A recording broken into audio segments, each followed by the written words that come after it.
avec la parole de Dieu. Pour eux-mêmes, ils ont établi cela. Pour pouvoir se faire voir des hommes. Pour pouvoir se faire admirer des hommes. Pour pouvoir se faire désirer des hommes. Ils ont changé la volonté de Dieu.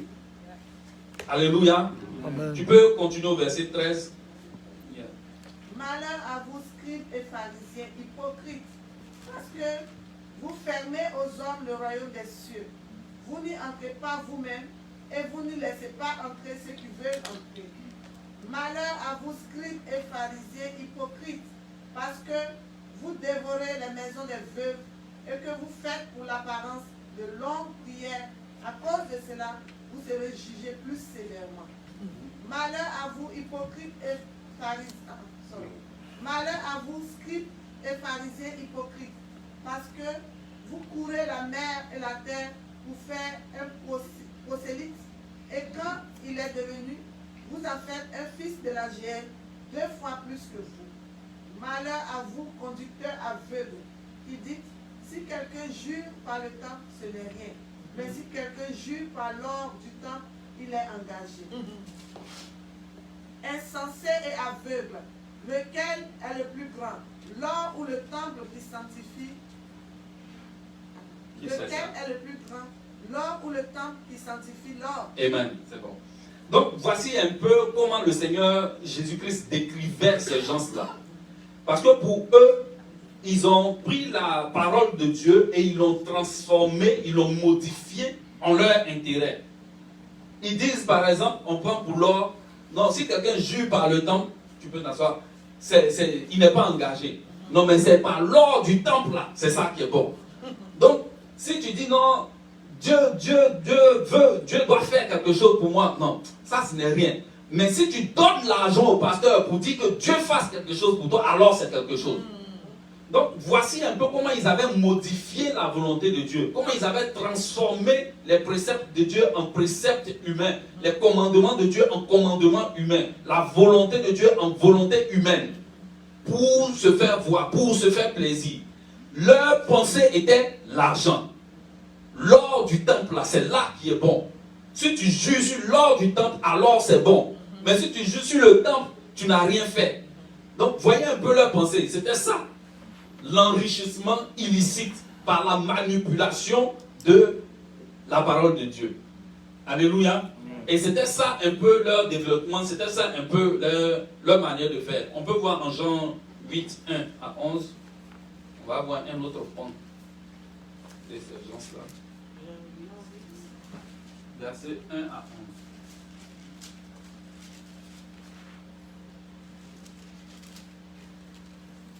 Et chacun s'en retourna dans sa maison. Jésus se rendit à la montagne. Attention. Jean 8. Jean 8. Verset 1. Jésus se rendit à la montagne des Oliviers. Mais dès le matin, il alla de nouveau dans le temple, et tout le peuple vint à lui. S'étant assis, il les enseignait. Alors, les scribes et les pharisiens amenèrent une femme surprise en adultère. Et la plaçant au milieu du temple, il dit à Jésus, Maître, cette femme a été surprise en flagrant délit d'adultère. Moïse, dans la loi, nous a ordonné de lapider de telles femmes. Toi donc, que dis-tu? Il disait cela pour l'éprouver, afin de pouvoir l'accuser. Mais Jésus, s'étant baissé, écrivait avec le doigt sur la terre. Comme il continuait à l'interroger, il se releva et leur dit, que celui de vous qui est sans péché jette le premier la pierre contre elle. Et s'étant de nouveau baissé, il écrivait sur la terre. Amen. On connaît l'histoire, on peut s'arrêter là. Amen. Voici ces mêmes scribes et pharisiens qui viennent, ils prennent une femme en adultère et ils l'amènent devant Jésus. Il est écrit que leur objectif c'était de le prendre au piège et l'accuser. Or, la loi dit normalement qu'une femme qui est en adultère, on la lapide à mort. Ça, c'est la loi. Mais pour eux, ce n'était plus l'application de la loi. Pour eux, c'était comment piéger Jésus par la loi pour l'accuser et le condamner. Donc, leur intention dans la mise en œuvre de la loi est mauvaise, est biaisée depuis le départ. Et ils prennent une femme, on dit elle a commis adultère, on vient la mettre là. Mais depuis quand une femme commet adultère seule, et le monsieur, il est où? Vous voyez un peu? Et puis on dit, Jésus, non, il s'abaisse et puis il écrit sur la terre. Qu'est-ce qu'il écrivait sur la terre? Alléluia.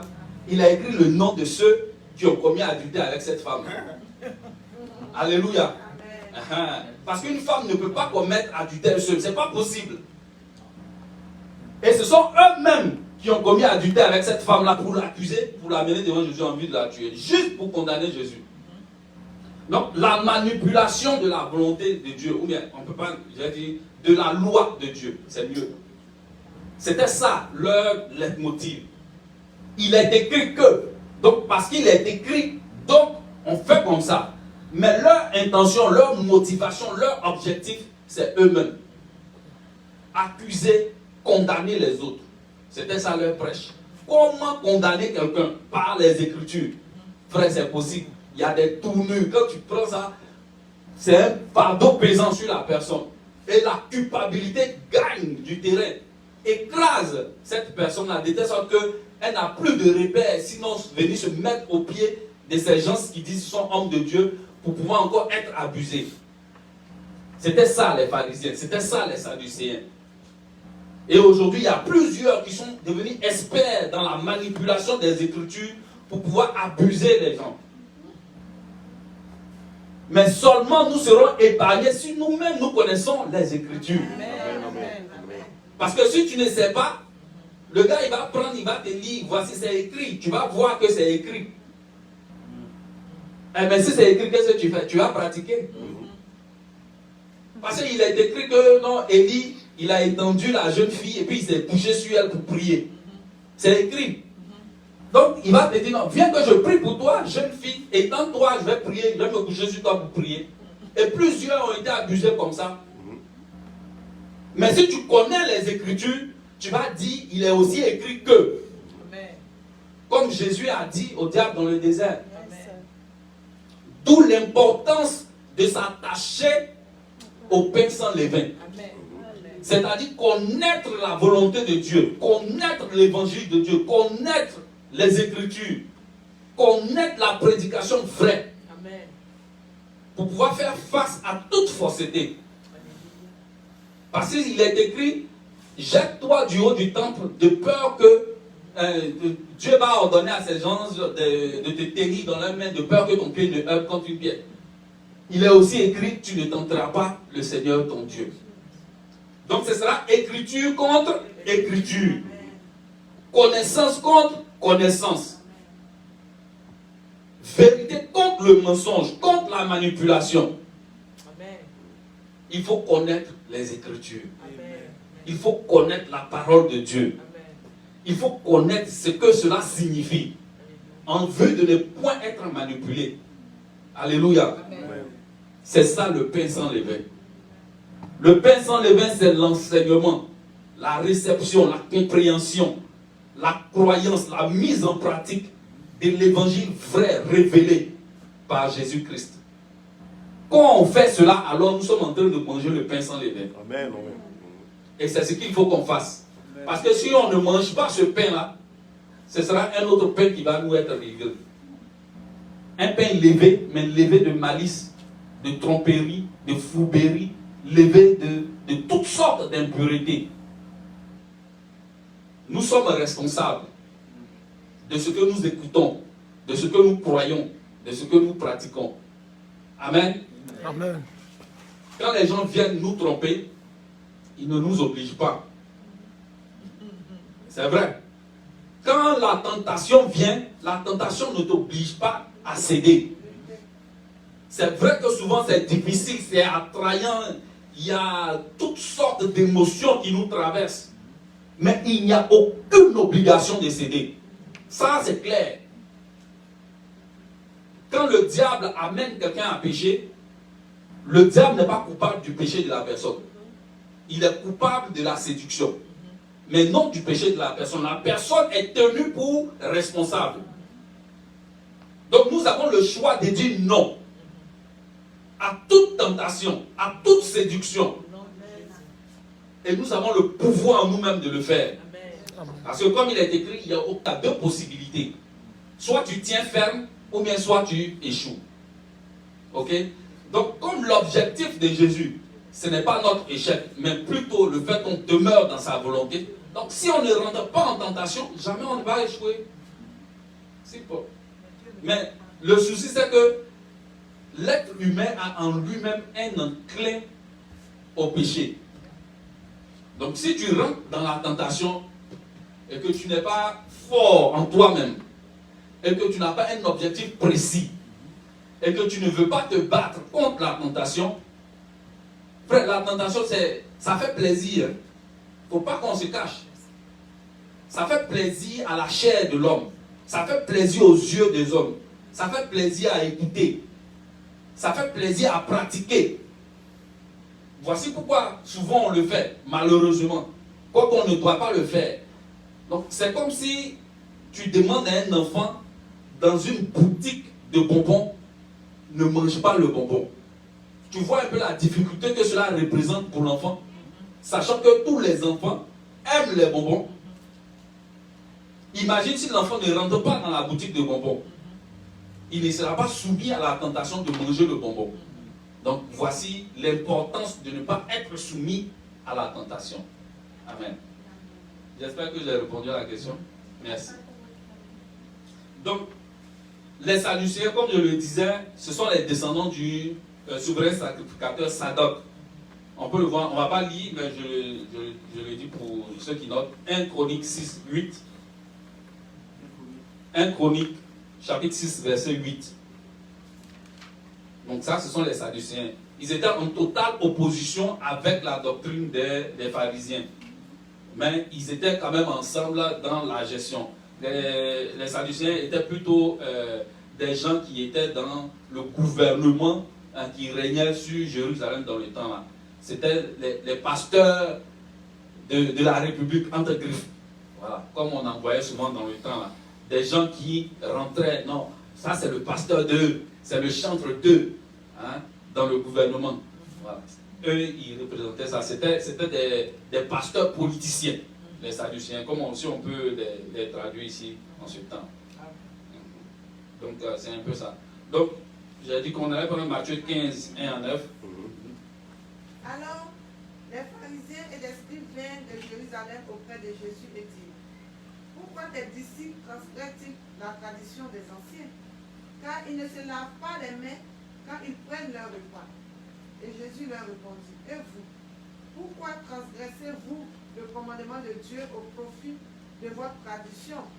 Car Dieu a dit: honore ton père et ta mère, et celui qui maudira son père ou sa mère sera puni de mort. Mais vous dites: celui qui dira à son père ou à sa mère, ce dont j'aurais pu t'assister est une offrande à Dieu, n'est pas tenu d'honorer son père ou sa mère. Vous annulez ainsi la parole de Dieu au profit de votre tradition. Hypocrite, Ésaïe a bien prophétisé sur vous quand il a dit: ce peuple m'honore des lèvres, mais son cœur est éloigné de moi. C'est en vain qu'il m'honore en enseignant des préceptes qui sont des commandements d'homme. Amen. C'est en vain qu'il m'honore en enseignant des préceptes qui sont des commandements d'homme. Donc voici ce qu'est le pain levé. Ce sont des commandements d'hommes, ce sont des doctrines de démons, ce sont des traditions humaines. Ici les pharisiens disent non, il est écrit: honore ton père et ta mère. Mais nous les pharisiens on dit: il ne faut pas honorer ton père et ta mère. Si jamais tu les assistes à faire leur dîme, c'est fini, il ne faut pas les honorer. C'est ce qu'ils ont établi pour eux-mêmes leur loi. Donc ils ont changé la volonté de Dieu au profit de leur propre volonté. Ils ont changé la pensée de Dieu au profit de leur propre pensée. Ils ont modifié toutes choses. Ce qui était important pour eux, ah non, pourquoi vous mangez? Vous n'avez pas lavé les mains. Ça c'est la tradition de nos anciens. Nous les juifs, avant de manger, il faut se laver les mains. C'est une question de purification, une ablution, comme un petit baptême là. Ça prouve que nous sommes saints, nous sommes purs. Parce que nous avons, il est possible que tu aies touché quelque chose de sale, donc tu dois te laver. Là, c'est bon. Mais Jésus leur dit, mais ça, vous êtes comment on appelle ça? Hypocrite. Et c'est ce que vous voulez faire. Vous mettez l'accent sur des choses minimes, inutiles, qui ne sont même pas la volonté de Dieu. Et puis vous délaissez carrément la volonté de Dieu pour ces choses-là. Non, on va payer la dîme de la menthe. C'est ça qui est important pour vous. Et puis vous délaissez la justice et l'amour, qui est plus important que payer la dîme de la menthe. Une petite plante comme ça, payer le 10e, c'est ça que, sur ça vous mettez l'accent. Non, c'est ça, c'est ce qu'ils faisaient. C'était ça leur enseignement. Tout ce qui était visuel, tout ce qui était apparent, tout ce qui pouvait les distinguer aux yeux des hommes, c'est ce qu'ils faisaient. Ce sur quoi ils mettaient l'accent. Mais le plus important, savoir l'amour de son prochain et l'amour pour Dieu, l'application vraie de la parole de Dieu, ils ont laissé ça de côté. Ils s'attachaient à des fables. Les passages qui sont semblables à ce qu'on vient de lire, il y a Marc 7, versets 1 à 13.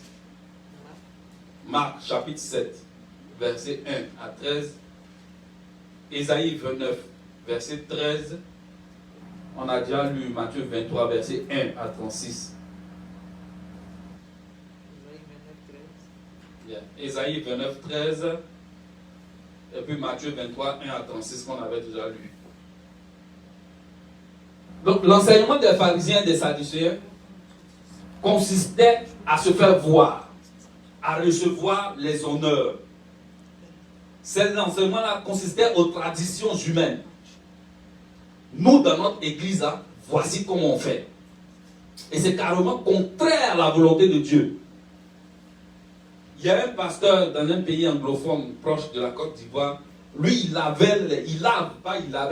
ses fidèles là, dans l'assemblée, en pleine réunion. Il le fait. Ah, comment on se lave?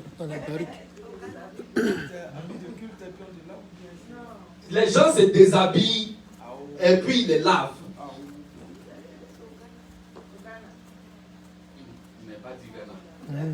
Alléluia. Donc, il a changé la volonté de Dieu pour lui-même sa propre volonté. Il y a un autre à lui, c'est pas lui qui lave, il lave pas les gens. Lui-même, il se lave.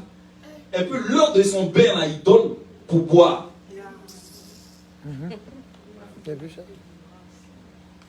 Doctrine humaine.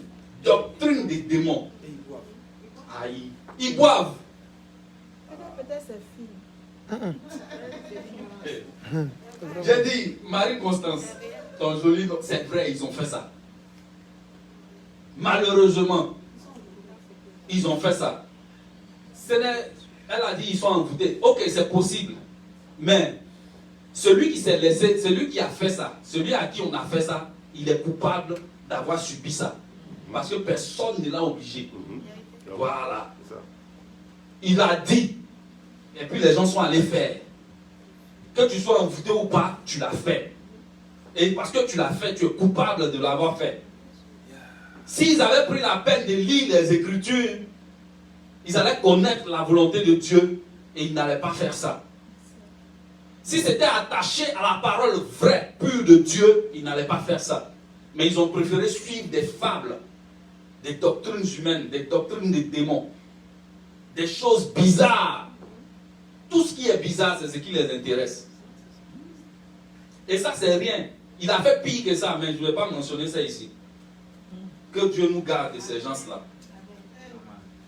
Leur doctrine, c'était d'accuser les autres. Comme on l'a lu. Ils lisent des fardeaux pesants sur le cou des hommes. Eux-mêmes, ils ne peuvent pas toucher. Non. Mais c'est à toi, il va dire, oh, ah bon, c'est ce qui t'est arrivé? Donc, par rapport à ça, il faut faire 21 jours de jeûne à sec. Sans sortir, ni dire bonjour à quelqu'un. Et tu dois prier, prier. Quand tu sors de là, tu viens me voir. Tu amènes 1,5 million. Je vais prier dessus et puis ensuite, ça va aller. En temps lui-même, il ne peut même pas faire une demi-journée de jeûne. Tu les vois, ils sont bien en chair comme ça. Ils ne sont même pas capables de faire 5 minutes de prière. Mais c'est eux qui emmerdent les gens pour dire non, il faut faire une chaîne de prière en point fini. Il faut faire des jeûnes en point fini. Le type, il est malade, tu lui dis de jeûner. C'est pas pour le tuer en même temps. Mais toi, jeûne pour lui, pour qu'il soit guéri. Mais non, ils ne veulent pas se fatiguer. C'est toujours sur les autres qu'on doit mettre le fardeau. Eux, ils sont super archibishops, etc., etc. Interplanétaires. Et tous les honneurs doivent leur rendre. Que Dieu nous épargne de ces choses. Amen, amen. Que Dieu nous garde. Amen. On va lire 1 Corinthiens 5, verset 8.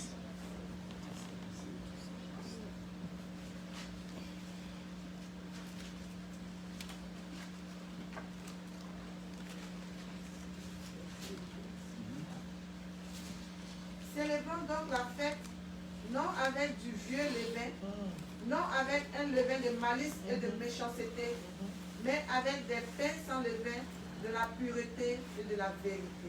Amen. Amen. Donc nous devons célébrer la fête, non avec du vieux levain. C'est-à-dire, notre vie de tous les jours doit être vécue sans doctrine humaine, sans doctrine religieuse, quand je dis religieuse dans le sens mauvais, sans doctrine perverse, sans doctrine humaine. Mais avec du pain sans levain, nous devons fêter, c'est-à-dire avec la volonté de Dieu révélée, pure et vraie. Amen. Seulement que la volonté de Dieu. Notre vie doit être seulement que la volonté de Dieu. Et non la volonté d'un homme. Et non la volonté d'une organisation. Parce qu'à chaque organisation aussi, il y a des doctrines qui sont liées. Il y a beaucoup de groupes comme ça qui ont eux leur propre doctrine. Chez nous ici, voici comment on fait. Si tu ne fais pas comme ça, tu n'es pas de chez eux. Ou non, tu ne peux pas être accepté parmi eux. Chez eux là, les femmes s'asseyent à gauche, les garçons à droite.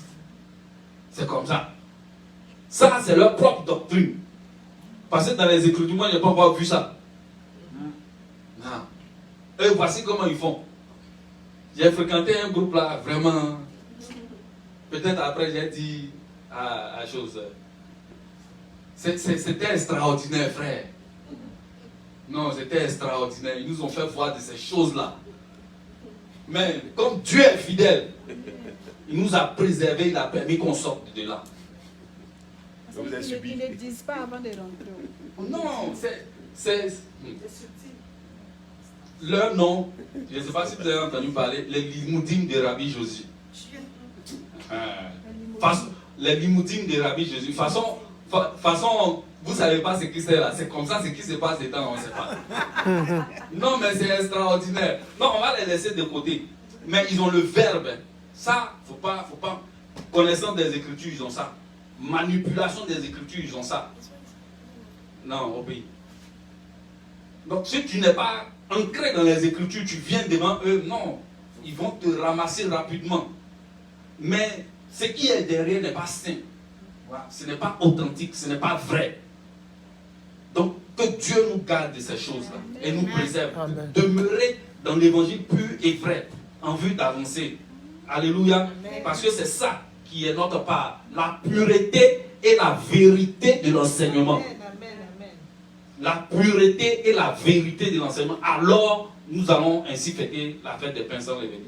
Donc, pour revenir à quand nous devons fêter, c'est tous les jours de notre vie. La fête des pains sans levain se fête tous les jours de notre vie. Ce n'est plus comme avant où c'était annuel. Maintenant, là, c'est tous les jours. C'est-à-dire, chaque jour, nous devons aspirer à la parole authentique et vraie de Dieu. Chaque jour, nous devons aspirer, chercher, trouver, connaître, garder, pratiquer l'évangile vrai de Dieu. Chaque jour de notre vie. Ce n'est plus annuel, c'est chaque jour, chaque instant. Et comment on va faire cela? C'est en recherchant le véritable. Parce que si nous on vient ici, chacun fait son show, on parle. Tu t'en vas à la maison, peut-être qu'on s'est trompé. Peut-être qu'on a dit des choses qui ne sont pas vraies. Peut-être qu'on a inclus de nous-mêmes là-dedans. Mais toi-même, tu as fait quoi? Va à la maison, assieds-toi, il a dit ça, mais est-ce que c'est vrai? Regarde dans les Écritures, c'est écrit, mais Dieu, qu'est-ce que cela veut dire? Et si Dieu t'a dit ce que cela est, mais tu es serein. Il n'y a pas un homme qui va venir changer ça. C'est pas possible. Dieu t'a dit, et puis, pourquoi il va venir dire non, c'est pas comme ça, c'est zéro. Alléluia. C'est que Dieu dit prime sur ce que les hommes disent. La révélation que tu as reçue de Dieu est ce qui est vrai. Et cette révélation, on peut se recevoir de par la prédication, de par les songes, les visions, de par la lecture, et par tous les moyens par lesquels Dieu passe pour pouvoir parler à l'homme. À nous d'avoir le discernement pour savoir que Dieu nous a parlé. Et de garder cette parole de Dieu-là. Alléluia. Donc c'est ici que nous devons fêter. En esprit et en vérité. Recherchant ce qui est plus vrai. Nous accrochant au véritable qui est Jésus-Christ. Pourquoi est-ce qu'on doit fêter? Pour demeurer dans la volonté de Dieu. Pour demeurer dans la pensée de Dieu. Pour demeurer en Dieu lui-même. Voici pourquoi on doit fêter. Parce qu'on ne doit pas sortir du véritable qu'est l'évangile. Pour pouvoir nous attacher à des fables de démons, à des doctrines mensongères. Nous devons demeurer dans ce qui est pur, dans ce qui est vrai, dans ce qui est juste, dans ce qui mérite l'approbation, dans ce qui est digne de louange, dans ce qui vient de Jésus-Christ lui-même. Voici pourquoi on doit fêter.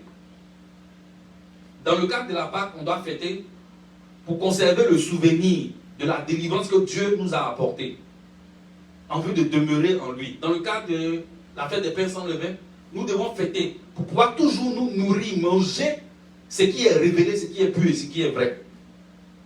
Parce que si nous nous départissons de cela, on va finir par se perdre. Mais tant que nous nous attachons à la parole vraie, véritable de Dieu, nous demeurons dans le Seigneur. Et nous allons croître à tous égards. Voici ce pourquoi cela est important. La Pâque nous rend propice vis-à-vis de Dieu. De telle sorte que nous avons cette approche intime et particulière avec lui. Et les pains sans levain nous donnent la nourriture révélée de Dieu pour que nous puissions croître donc en cela.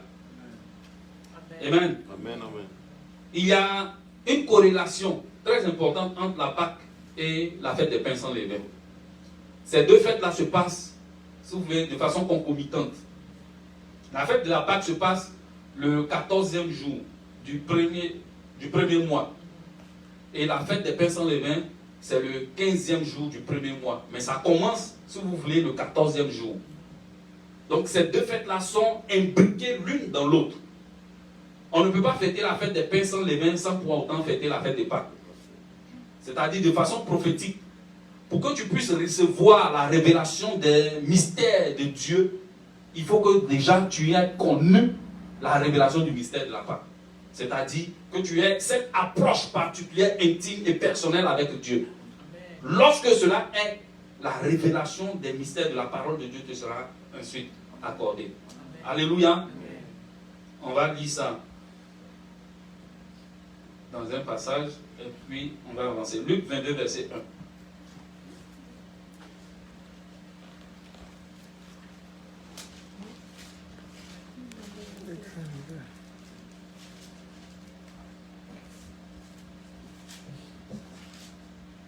La fête des pains sans levain, appelée la Pâque, approchait.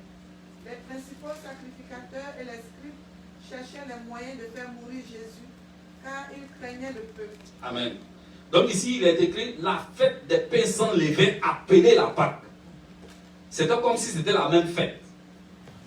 On dit la fête des pains sans levain qui est appelée la Pâque. Entends ces deux fêtes différentes. Mais ces deux fêtes-là sont, comme je l'ai dit, imbriquées l'une en l'autre. Et pour pouvoir fêter la fête des pains sans levain, il faut fêter préalablement la fête de la Pâque. Pour pouvoir avoir la révélation des mystères de la parole de Dieu pure et authentique, il faut d'abord te rapprocher de Dieu par la Pâque. Il faut être propice à Dieu. Il faut être épargné par Dieu. Il faut demeurer dans la maison de Dieu. On l'a vu avec la fête de la Pâque, comment cela a été décrit. C'est en ce moment-là que la révélation des mystères de la parole de Dieu va arriver. Deux fêtes en un instant. Du 14e jour au 21e jour, ces fêtes-là se passent. Amen. On peut lire aussi Marc, chapitre 14, verset 1.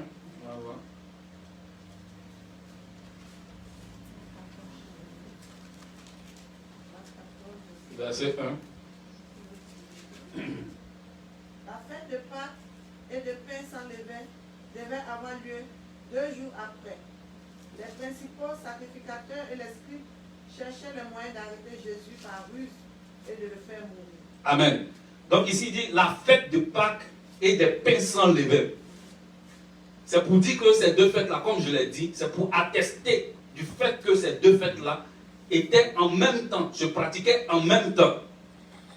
Parce que le premier jour, le jour de la Pâque, les pains qui étaient mangés étaient des pains sans levain, avec des herbes amères. Et on a dit que c'était des pains d'humilité, c'était une parole d'humilité qui nous permettait de nous rendre propices vis-à-vis de Dieu. Et les herbes amères étaient l'amertume que cela produisait, la difficulté que de marcher dans l'humilité. Mais c'était en même temps aussi un pain sans levain, c'est-à-dire une vérité pure proclamée qui permettait à l'homme d'avoir la révélation de la volonté de Dieu. Donc ces deux fêtes-là sont imbriquées l'une dans l'autre et nous permettent, lorsqu'on les fait selon la révélation de Dieu, de nous approcher du véritable qu'est le Seigneur Jésus-Christ.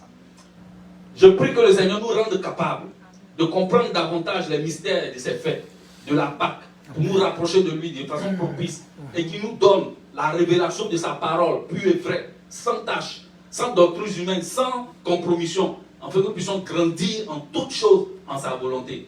Que Dieu nous bénisse. Amen. Que Dieu bénisse sa parole et que Dieu nous Amen. garde. Amen, amen, amen.